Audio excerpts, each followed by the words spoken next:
The galaxy summoned reinforcements, but humanity's true monsters arrived. Entire civilizations had vanished in the span of weeks, swallowed by the relentless tide of alien war machines. The Galactic Council, the coalition of the galaxy's most advanced civilizations, had never faced an enemy like this. Desperate, they sent out a signal, their last hope.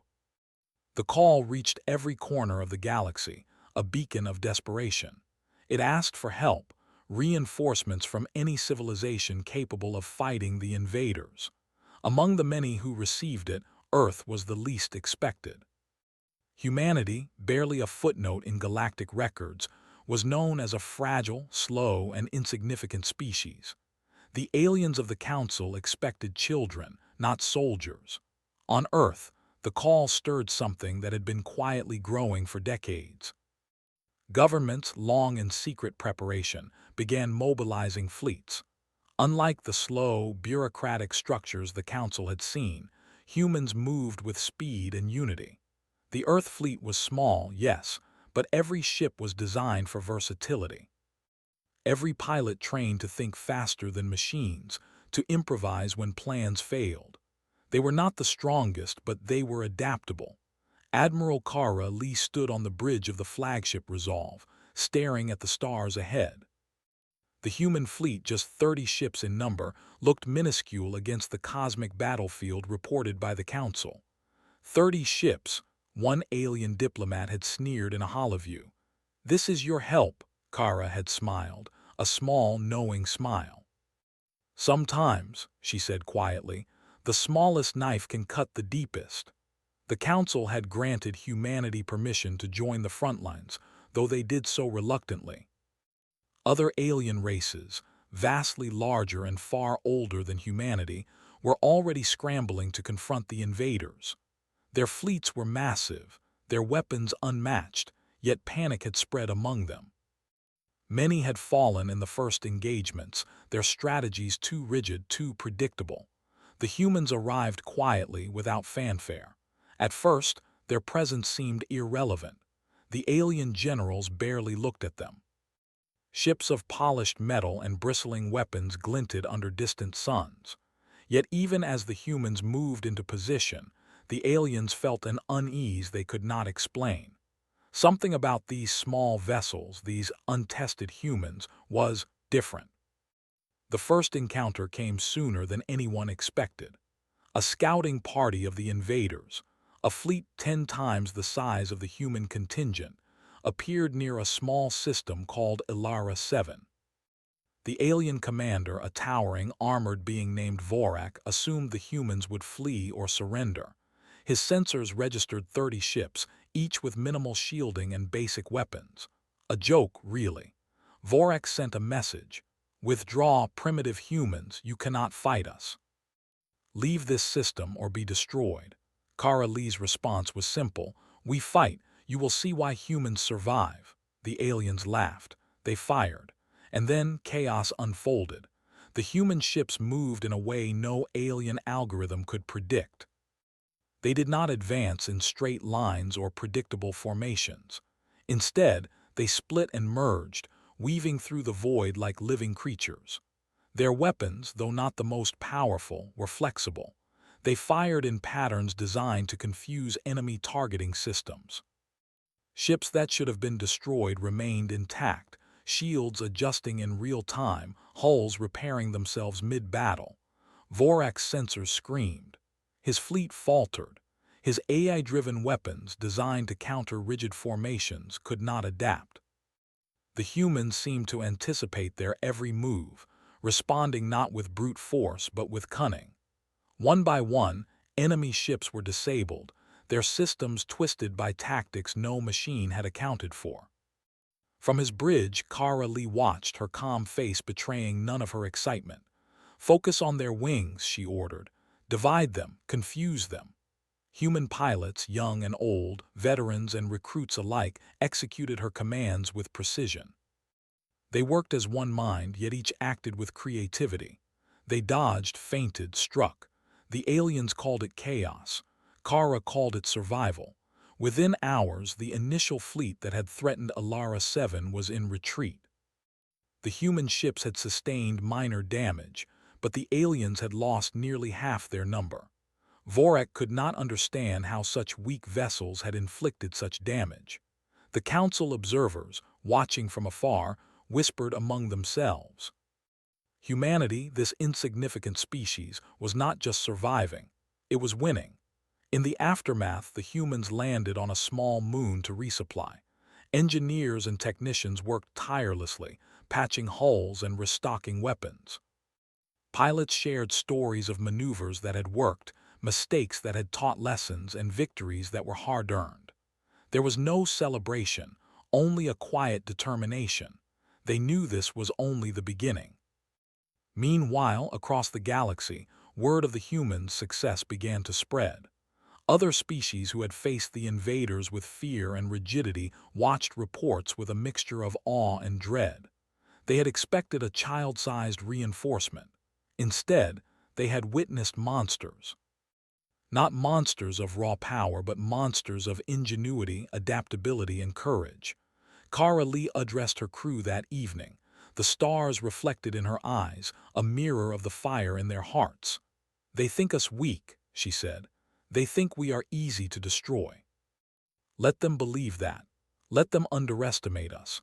That is our advantage. We will show them what it means to face humanity at full strength. We will survive. And when the galaxy thinks it is safe, we will remind it. Humans are not the species you measure by size or firepower. We are the species you measure by will." A young pilot, barely 20, raised her hand. "Admiral, sir, what if they come back with more?" Kara smiled faintly, her eyes cold and sharp. "Then we adapt. Then we survive. That is what humans do." The galaxy at that moment had no idea what was coming. The council still doubted, other species still feared defeat. But a seed had been planted. In the void between stars, in the silence of space, humanity was awakening, not as victims or pawns, but as warriors. The monsters no one had predicted, and perhaps no one could truly understand. As the moon's surface trembled under the engines of the human fleet, Kara Lee's thoughts went to Earth, to the millions who had trained, sacrificed, and prepared in secret. To the families who believed in them, though they could not fully know the danger. Humanity was small in number, but enormous in spirit. And that spirit, no alien weapon could destroy. The next day, scouts detected a much larger force approaching. The council predicted human defeat, assuming the fleet would be crushed. Kara Lee, standing on the observation deck, watched the distant glimmer of enemy ships. Her hands rested lightly on the railing. She did not feel fear. She felt anticipation. The humans would meet them head-on. And when they did, the galaxy would learn a truth it had long forgotten. Underestimating humanity was not just a mistake, it was deadly. And so, the call for aid had been answered. Not with a fleet of giants or titans as the council had hoped, but with humans. Unpredictable, relentless, and alive with a fire no machine could comprehend. The first battle had been won. But the war, oh, the war was only beginning. In the shadows of distant stars, alien commanders whispered among themselves. "These humans, they are not like the others. We cannot calculate them. They are monsters." Kara Lee heard nothing of it. She only stared forward, toward the battlefield yet to come, and smiled. Humanity had arrived, and the galaxy would never be the same. The void of space was alive with fire and movement. Alien fleets swirled like storms, each ship bristling with weapons designed to obliterate anything in its path. Yet in the midst of the chaos, the human fleet moved with a strange elegance, almost like predators weaving through a forest of steel. 30 ships, small and seemingly fragile, darted in ways no alien mind could predict. Admiral Kara Lee stood on the bridge of the Resolve, her eyes scanning the holographic displays. The approaching enemy force was massive, hundreds of ships, some larger than entire human cities, armed with devastating weapons. The Galactic Council had warned her, "Do not engage directly, you will be destroyed." Kara ignored the advice. "Direct engagement is exactly what we will do," she said softly. Her voice carried calm confidence.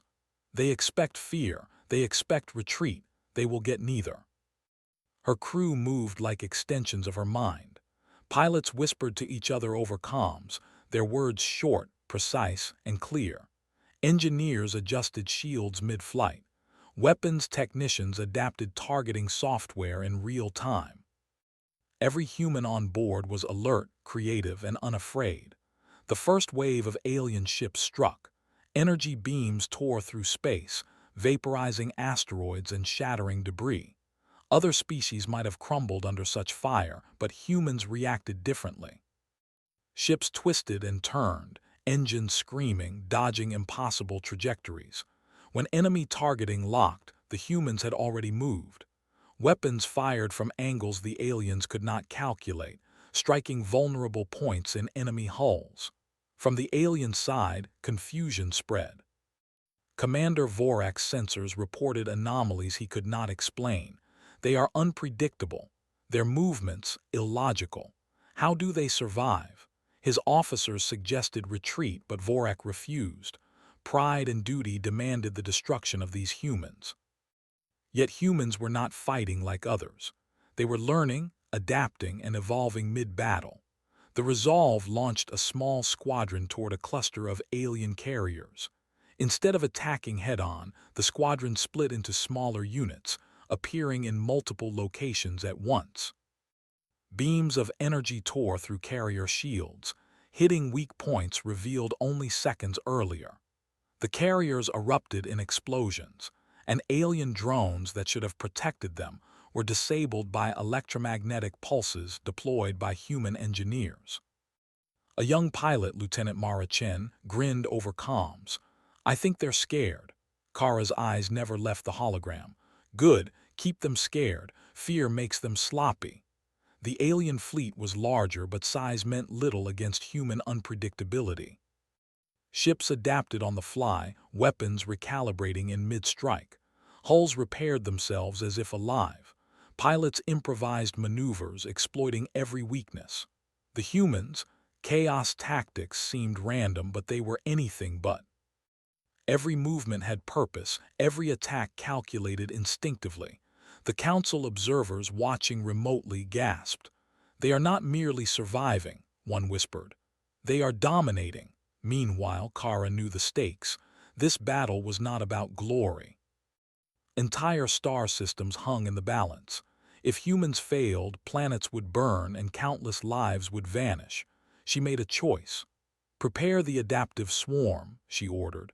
The humans had a tactic no alien had ever seen. Small, nimble ships would scatter across a wide area, coordinate attacks using a decentralized AI network, and strike simultaneously at multiple points. The aliens' superior firepower would be rendered useless because they could not track 30 independent, yet synchronized, targets. The maneuver began. Ships moved in fractal patterns, splitting and merging across the void. Alien weapons fired continuously, yet almost every shot missed. Human lasers, though weaker, found every weak spot. Shields held, engines adapted, hulls regenerated. Vorak's fleet faltered. His confidence crumbled. "Focus fire," he roared. "Do not let them regroup." It was already too late. The humans had regrouped in positions impossible for alien calculations. Carrier after carrier exploded. Fighters were disabled before they could mount proper defense. The primitive humans had become a storm of destruction, unstoppable, terrifying. In the midst of victory, Kara noticed the subtle signs of human strain. Pilots were tired, shields were flickering, weapons overheating. She knew they could not last forever. The aliens would adapt if given time. She needed a decisive strike, something that would break the enemy morale completely. "Target their command ship," she ordered. The humans' aim was not just to win battles, but to disrupt enemy organization. If the command ship fell, the entire fleet would collapse into chaos. Mara Chen and her squadron sped forward. The alien command ship was massive, with multiple layers of shielding and point defense systems. No conventional strike could breach it, yet humans never relied on convention. Mara's squad fired a combination of energy beams and electromagnetic pulses, forcing the shields to constantly shift. Meanwhile, other ships targeted auxiliary systems, confusing the AI. Finally, the shields flickered. Mara seized the opportunity. Her ship dove between the layers of energy, striking the command core directly. An explosion rocked the fleet. Alien ships spun out of control, crashing into each other. The humans had done the impossible. They had defeated a vastly superior force using ingenuity, adaptability, and relentless courage. Across the galaxy, news spread quickly. The humans had proven themselves, not just survivors but predators. The term monsters began to circulate among alien fleets, not for brutality but for their terrifying effectiveness. Where other species relied on brute strength, humans relied on intelligence, creativity, and relentless persistence. Yet humans did not celebrate. They had victories, yes, but they also had losses. Pilots had fallen. Ships were damaged. Kara walked among the crew, ensuring each member was accounted for. She understood that this was not war for glory but war for survival, and survival required more than courage, it required unity. Humans are not machines, she reminded her crew. We make mistakes, we feel pain, but we adapt, we fight, and we survive. That is why no one can predict us, and that is why no one can defeat us. The alien commander Vorak retreated to a nearby system. He was shaken, humiliated. He had expected children to fight, and instead he faced monsters, creatures who did not fight like machines, did not obey logic blindly, and whose creativity was a weapon in itself. In the council chambers, alien leaders argued. "We cannot underestimate humans again," one said. "Their tactics defy calculation. We need something more." Kara did not hear them. Her eyes were on the stars ahead. Reports showed another massive fleet approaching, larger than the one they had just faced. Humans were outnumbered, but she smiled. She had confidence, not arrogance. Her fleet could do more than survive.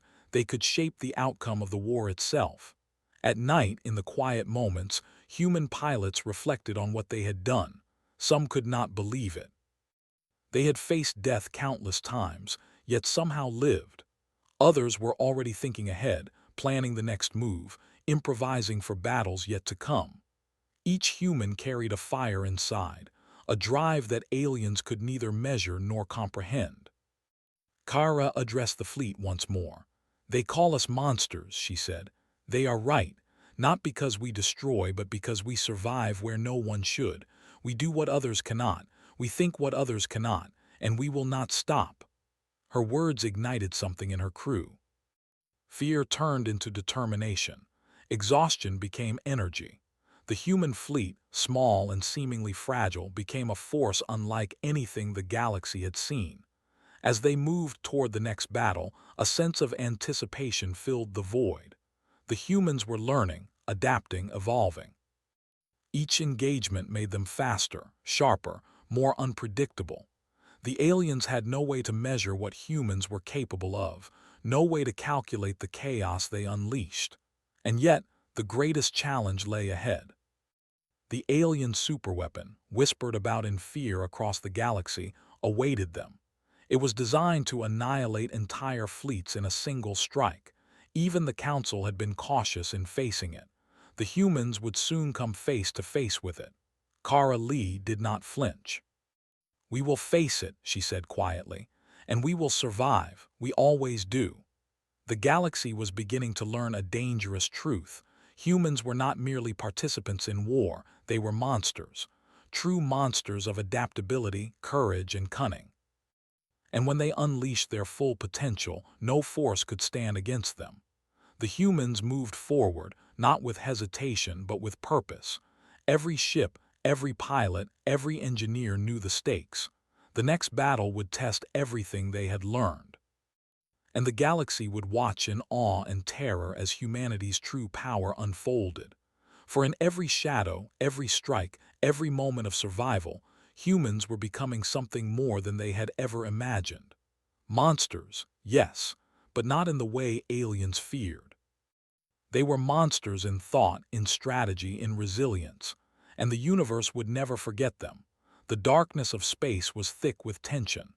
The human fleet had pushed forward after countless victories, each battle testing their skill, endurance, and courage.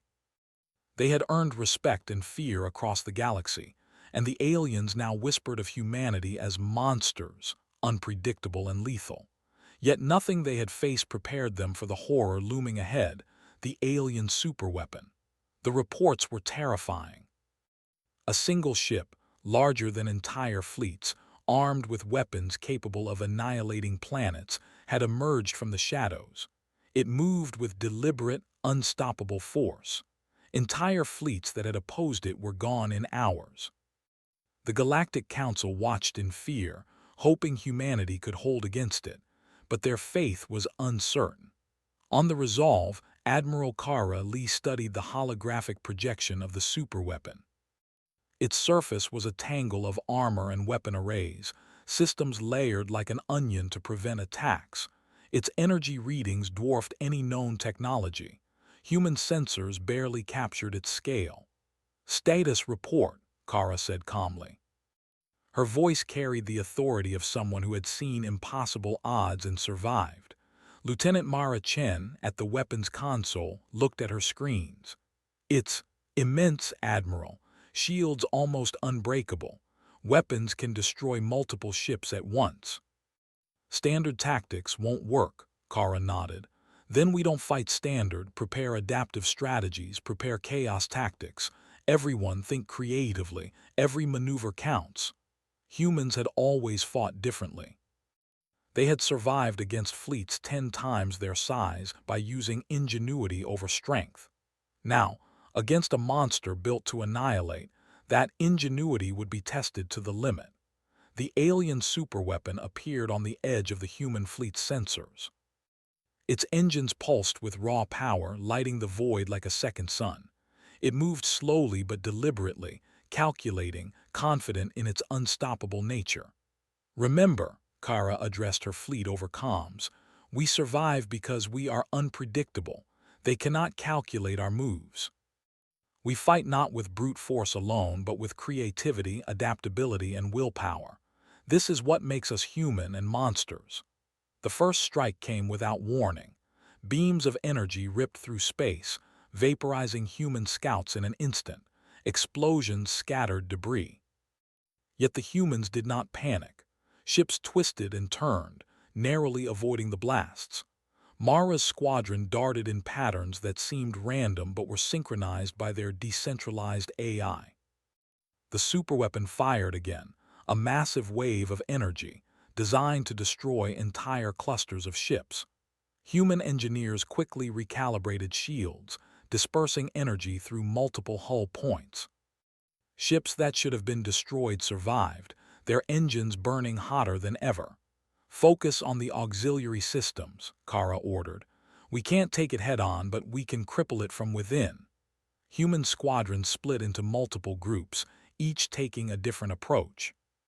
Some targeted communication arrays to confuse the AI. Others used magnetic pulses to disable shields temporarily. Mara and her team flew directly into the weapon's firing range, luring its attention, while tiny strike ships attacked from unexpected angles. The superweapon responded with precision. Systems the humans could not anticipate adjusted in real time. Energy beams carved a path through human ships. Explosions tore through fighters. Yet the humans adapted. Ships that survived shared new strategies instantly across the fleet. Every loss taught a lesson. Every movement refined the next strike. Kara watched carefully. She understood that brute force alone could not win this fight.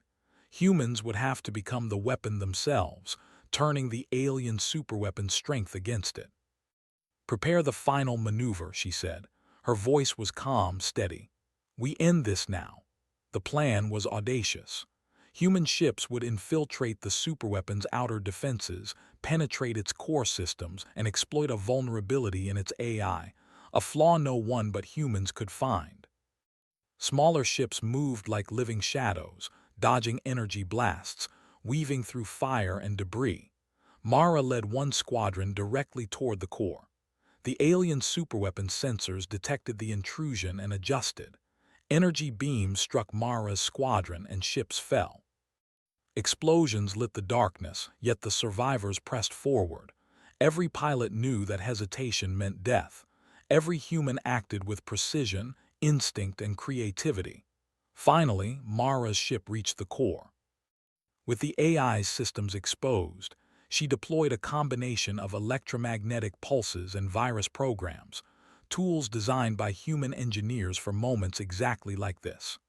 The core flared, systems overloaded, and alarms screamed across the superweapon. The humans outside noticed the change instantly. Weapons faltered, shields flickered, engines lost coordination. Ships that had seemed unstoppable now wavered. Human pilots struck relentlessly, exploiting every weakness. The superweapon, the terror of the galaxy, began to collapse under human ingenuity. Vorak, watching from his command station, could not believe it. Impossible, how? His voice faltered. For the first time, he realized humans were not just adaptive, they were something else entirely. Monsters of creativity, strategy, and survival instinct. Within hours, the superweapon erupted in a massive explosion. Debris scattered across space. Alien fleets, demoralized and leaderless, retreated in chaos. Humans had won, not through raw power but through intelligence, ingenuity, and relentless will. Across the galaxy, observers marveled. Other species, once dismissive of humans, began to rethink everything. Where they relied on rigid tactics, humans had thrived through adaptation. Where they relied on overwhelming strength, humans had conquered with creativity.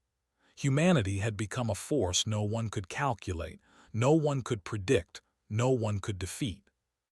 On the Resolve, Kara Lee and her crew watched the remnants of the superweapon drift across the void. Victory was theirs, but it had come at a cost. Ships were damaged, lives were lost, and yet the spirit of humanity burned brighter than ever. "Today we survived," Kara said quietly to her crew. "Today we proved what it means to be human, not just to fight but to think, adapt, and overcome. We are not just survivors. We are monsters in the eyes of those who underestimate us, and that is exactly how it should be." Mara Chen looked out at the stars, her ship battered but functional. "Admiral, do you think they'll ever stop fearing us?" Kara smiled faintly. "No, they should not. Fear keeps them cautious. Respect keeps them alive. And humanity will always be ready." The council convened after the battle, shocked by what they had witnessed. Reports were unanimous. Humans had achieved the impossible. Entire fleets had been neutralized not by superior firepower, but by strategy, adaptability, and instinct. The galaxy's perception of humanity had changed forever. Even Vorak, humbled and defeated, sent a message to Kara. "You are monsters. The galaxy underestimates you at its own peril. I fear what comes next." Kara read the message and replied simply, "We are humans." That is all you need to know. The war was over for now. The alien invaders had retreated. Star systems began to rebuild, and humans returned to Earth, not as weak, primitive creatures, but as legends of the galaxy. Their ingenuity, resilience, and courage had earned them respect and fear alike. Yet humans did not celebrate excessively. They knew this victory was only a step. The galaxy was vast, full of unknown threats. But humanity had learned a vital lesson. Fear and respect are earned not through size but through will, through strategy, through unity, and through the courage to face impossible odds and adapt with every challenge. The human fleet returned to Earth, battered but alive. Pilots, engineers, and commanders were hailed as heroes, though they humbly accepted the title. Humanity had changed, and so had the galaxy's understanding of it. In the quiet moments, Kara Lee reflected on the journey. From a small, underestimated species, humans had become the monsters of strategy and survival. Not in cruelty, not in destruction, but in their ability to overcome, adapt, and dominate where others failed. Across the stars, alien commanders whispered in fear. If humans had been here sooner, none of our wars would have lasted. Kara Lee did not hear them. She looked to the horizon, toward the stars that promised new challenges and new adventures. Humanity had arrived, and the galaxy would never forget them. For humans were monsters, yes, but monsters of will, intelligence, and spirit. Monsters that no force could calculate, no weapon could destroy, and no alien could predict. And as the stars stretched endlessly ahead, the human fleet sailed onward, ready for whatever the universe dared to throw at them next. The galaxy had summoned reinforcements, but it had unleashed humanity, the true monsters.